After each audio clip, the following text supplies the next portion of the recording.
and I went to college.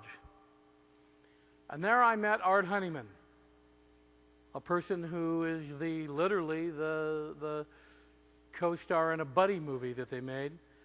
Art had cerebral palsy. How much cerebral palsy did Art have?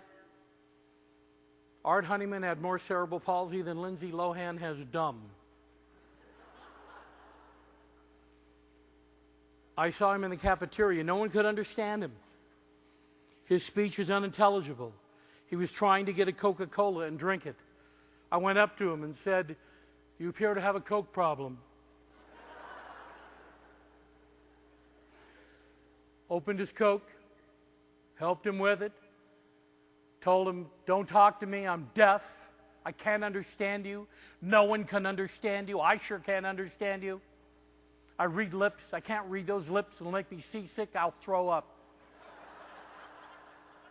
And then I turned to walk away. And you know something? The most marvelous thing happened. He grabbed me and he starts talking to me. No one can understand Art because he makes all these strange noises. But guess what all these strange noises were? They were above my hearing range. And the only thing I heard from Honeyman was what he was really saying. I was the only person in the whole school that understood Art, the deaf guy. And we became friends. We went around everywhere together. People go to Art and say, "What do you think about this? What do you think about that?" And Art would go, for about a half hour. Then they turn to me and say, "What did he say?" And I'd tell them. Then they talk to me for a while. And I'd turn to Art and say, what did he say?" And Art would tell me.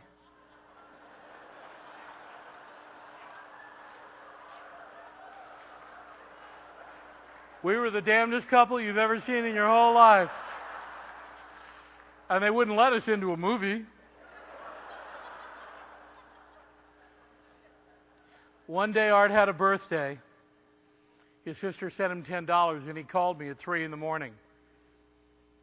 "Hey, Richard, I got $10.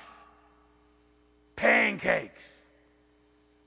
Well, at 3 in the morning, someone calls you and wants pancakes when you're about 21 years old. Seems like a good idea. And I knew what he wanted. He wanted me to come get him dressed. He wanted me to take his wheelchair out of the dorm. He wanted me to get him to the Pancake House. He wanted me to lift him into the Pancake House. He wanted me to order and he wanted me to feed him. My first consulting job. And we did it. And had the waitress who was usually there been there, it would have been uneventful. But there was a waitress who had never seen Art or anyone like him. A woman who changed my life. The only woman who's ever changed my life that I've not had to pay alimony to.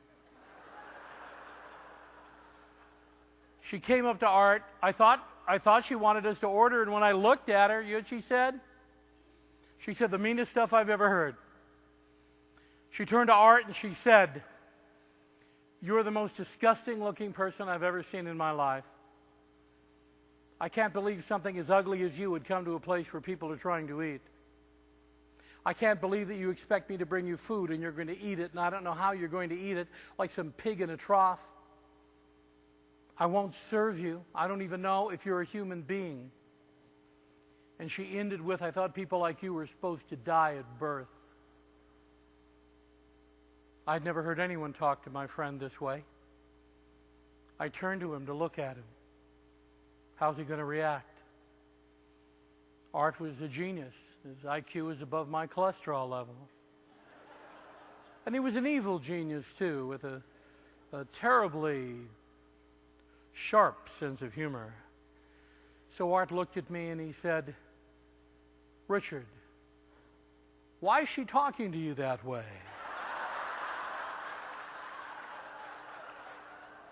"You don't look any worse than you normally look. And I've never heard a woman speak to you in that manner that you have not dated." She said if we didn't leave, she was going to call the police. We said, "Call them." We got arrested. Police came and said, "If you don't leave, I'm going to put you in jail." And Art said, "I want to go to jail."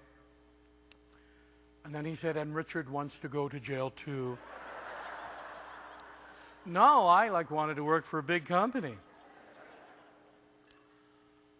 But then I thought, well, if they didn't want me to commit civil disobedience, why did they ask me to read Thoreau?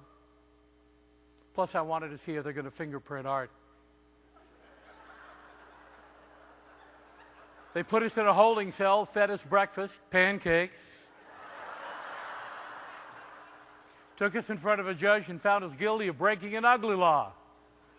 Law that actually started in Chicago. P.T. Barnum and Company. They wanted the freaks in the freak show to stay in the freak show and not come to town and have a burger. So they passed laws that say if you were improper or a disgusting object, you may not be on the public thoroughfare. We were found guilty. We came out of that courthouse. Art looked up at me and smiled. I said, "What the hell are you smiling about?" He said, "We got pancakes and I still got the $10."